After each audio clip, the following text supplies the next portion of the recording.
Le guide d'analyse ex-ante des projets agricoles en prise foncière propose d'avoir une approche holistique de l'analyse de la situation et de ne pas se contenter uniquement de regarder ce qui concerne les questions foncières, parce que d'autres considérations peuvent avoir des conséquences aussi très importantes. Par exemple, tout ce qui concerne le droit du travail, tout ce qui concerne les questions environnementales, tout ce qui concerne aussi l'accès que les populations peuvent avoir à des ressources stratégiques, telles que les ressources en eau, par exemple. Donc pour commencer, le guide demande de bien analyser le cadre de gouvernance foncière du pays concerné. Parce que c'est ce cadre qui présente voilà, les règles de gouvernance prévues par les lois.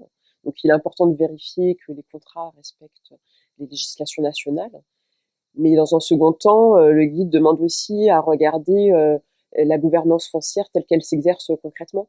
Car souvent, il y a des décalages très très importants entre les normes et pratiques qui régissent les questions foncières d'un point de vue social et ce que disent les textes.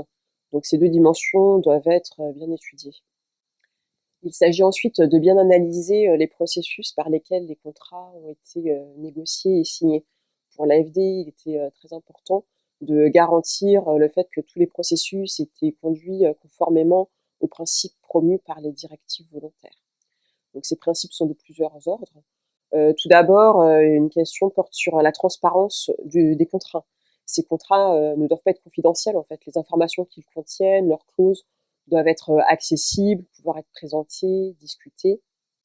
Le deuxième point important concerne au respect de toutes les études préalables, en fait, qui doivent être réalisées avant la signature du contrat. Donc ça concerne la réalisation d'études de faisabilité, d'études d'impact environnemental et social, de plans de gestion de ces risques. Donc là encore, toutes ces études doivent être conduites en amont de la signature du contrat et leur contenu doit pouvoir être accessible.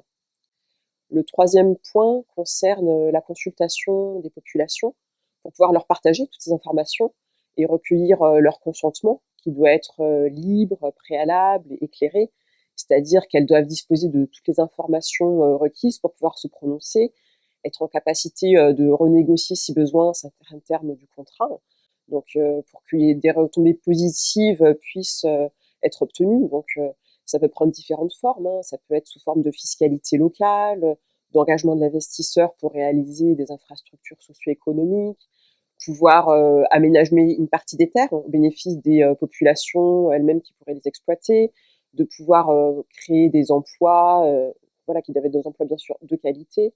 Donc tout ça, c'est des choses qui peuvent être discutées dans ce processus de consultation.